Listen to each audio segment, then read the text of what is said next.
Hello my friends, welcome to the metal shop. Little project for this weekend.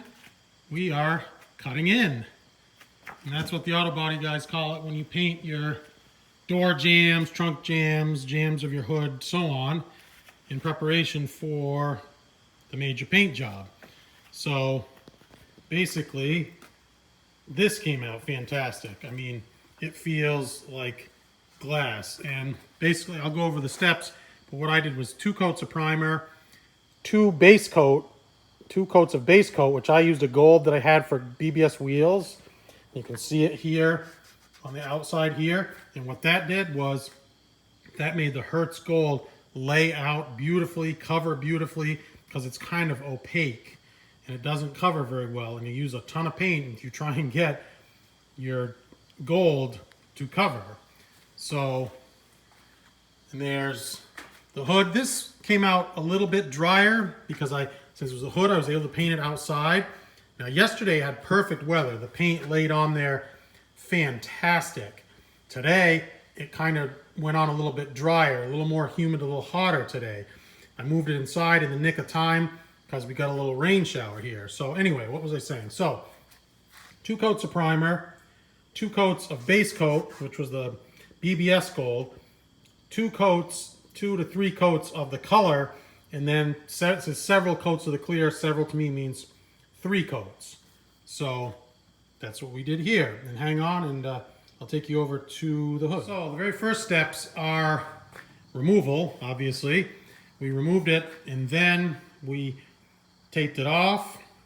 And remember, that's just rattle can black on the inside there. So if I have to touch that up, that's going to be no big deal. I don't really care about that, but I covered it up. And I covered up, you know, the holes for the hinges, holes for the hood latch, so on. So our first step is with a 3M Scotch-Brite pad to give this a super good clean.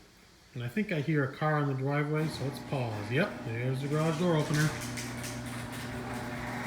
Dang it. So first thing, 3M Scotch-Brite pad, give it a really good scratch down, give it a good key, as the English like to say, and to try and take away the shine there. If you can see, kind of see that in just the right light. If it's a shiny spot, paint doesn't like to stick to shine. So we're going to give it a really good key down here with the 3M, and that's the first step. Second step, we're going to clean it with glass cleaner, and this is what my friend who runs a body shop, and he's going to paint this car, recommends. This old school sprayway glass cleaner works fantastic. And then we're going to use this, the SEM high build primer surfacer. This is pretty nice stuff, expensive. It's over $20 a can. Got another one coming because this is probably half left. Doesn't cover so good. It's a very light gray covering the white, so you can't necessarily see it. So 3M, we're going to clean it.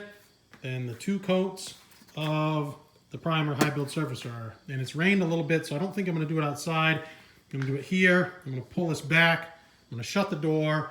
And I did throw a blanket there over the Explorer just in case we get a little bit of overspray wafting down in that general direction, because it will. All right, so let's get this going on. All right, so I did end up wheeling this outside. Weather's held off, it's pretty nice here. So what that is, 2 coats of the SEM high build primer. Wait 5 to 10 minutes between coats, and then what we have to do is wait 1 hour, and we can start applying the base coats. So yeah, it looks pretty good. I kind of seeing a couple of thin spots now on the light here. Doesn't really matter. The primer, as long as you have a good dusting on there, if it's thin, it doesn't matter. It's primer. Again, this is on the underside of the hood. If this was on the car itself, it would be a lot more crucial. You'd want a really super uniform layer. But again, this is underneath the base coat, that color that I'm not going to use, not crucial. I don't know if I'm going to be able to eke. Might try and eke out just a little bit from that can just to kind of get along this edge here. Not sure if you can see that. So 1 hour and start applying the base coats. All right, so got a couple of coats of the BBS gold. Now this is a much lighter color, It really doesn't cover very well, so thankfully, I think I bought 4 cans to do some wheels. I didn't end up doing it, so this is sacrificial. I can go through a lot of it. You need to be careful because the Hertz gold and this gold, they're opaque. So if you get into a situation like this here, where you see I went a little bit heavy, that's not really a run. It's really where the metallics have kind of gathered up. That will show through. When I put my Hertz gold on here, you'll see a dark spot like that. A little bit of tiger striping is okay, because again, we're going to cover with the Hertz gold. But let me see, you can see here where I had a couple of runs, which really don't matter, but there you can see it. See a little bit of that little darkness in there? That will be there forever, and that's not, I was very careful. I don't have very many spots like that. I have that one, and the good thing also is there will be weather stripping that goes right here on this edge. I had a hard time with this because this channel angles down, and what it does is it makes a natural trough. And I found that this BBS gold paint, especially when you're getting towards the end of the can, gets really thin, and it really like bunches up quick and starts to run, kind of like it did over there. And I did this with a new can.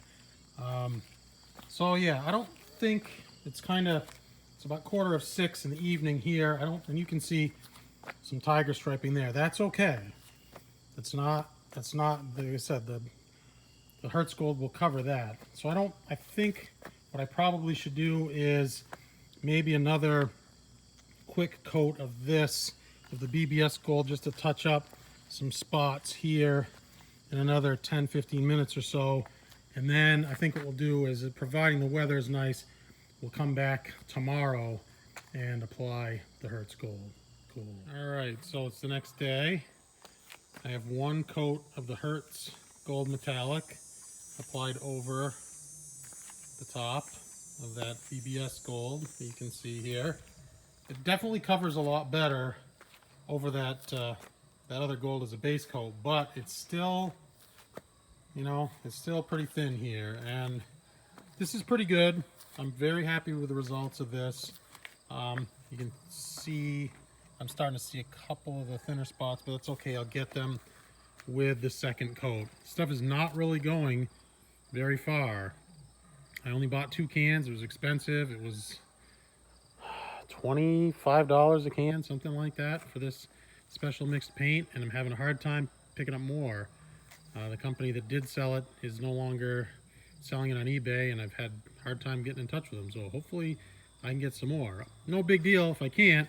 I'd like to cut in the doors myself. I'm going to have the hood and the trunk done. I'd like to have the doors done as well in preparation for the paint, but if I can't, I can't. So yeah, we'll see. All right, so there's 2 coats, and I could not be any happier with how it came out. And look, a little bit of trash in there. No big deal. It's not perfect. That's a bug. The thing to remember, so you don't drive yourself crazy when you're doing a Cobra, at least, you know, depending on, you know, what you're building, the paint on these was not that good. They had aluminum bodies that they painted single stage lacquer over. That's it. I mean, primer, single stage lacquer, and the paint jobs were flat, they were dull, they were lifeless, they weren't that good. So honestly, mine's not gonna be wet sanded and have all the orange peel removed and be, you know, reflecting all this light and everything. It's going to be, you know, kind of crappy, in other words. So when I do this, when I rattle can this clear, you know, this is what it's going to look like. It's going to look good, have a little bit of shine to it, but it's not going to be perfect. So couldn't be happy with this. I don't want the paint on the body to be too good. I'm going to tell my painter, just clear the thing, and you know, we'll judge it from there, but probably just going to be done with it. I even asked him if we could use like a semi-flat clear or something. He's like, yeah, no. So yeah, we'll let this dry for a bit, at least an hour or so, maybe probably a couple 3, and then we'll come out and do some clear, and we will wrap it up for cutting in. Awesome.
right, so there we go.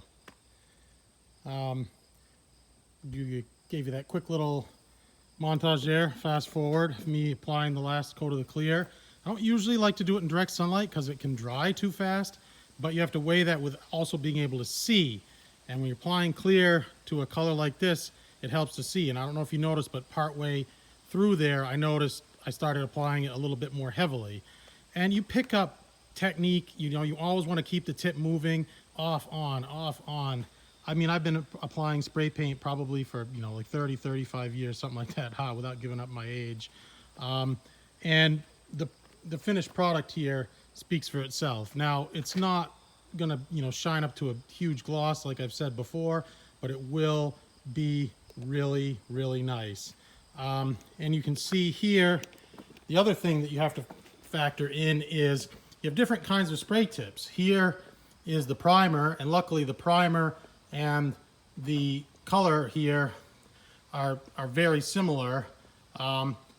Actually, the base coat I use is the same brand as this.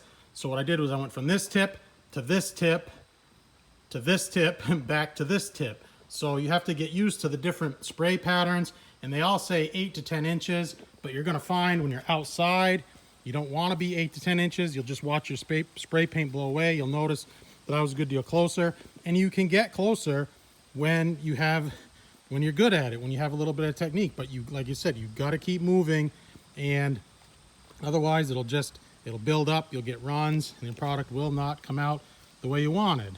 Anyway, so we also did, I didn't want to show you this because there's a little bit of hack job here, just a blanket here for you know, masking off, but I did the inside edge here on the hood. Came out really, really, really good. I'm extremely happy with that. I just noticed here on the camera, you can see a tiniest little bit of tiger striping in here. Why couldn't it have been on that edge that you'll never see? It's gotta be on this edge. But that's the way that it goes. Anyway, my friends, and you'll see that I covered up everything else here just to prevent that little bit of overspray, because you'll feel, you're gonna get, there's definitely overspray, and you get the propellant. Look at that, see that? I mean, that's probably from when I did the trunk, but there's gold on my gold there on my fingertips. Anyway, my friends, so that's it for cutting in. I do plan on doing the doors and the door jambs as long as I can get some more paint. But that will do it again for cutting in. I truly appreciate your support. Please give me a like, give me a subscribe, share my videos with your friends. And if you have your own YouTube channel, give me a shout out if we're doing the same type of thing. All right, my friends, take care. Bye-bye.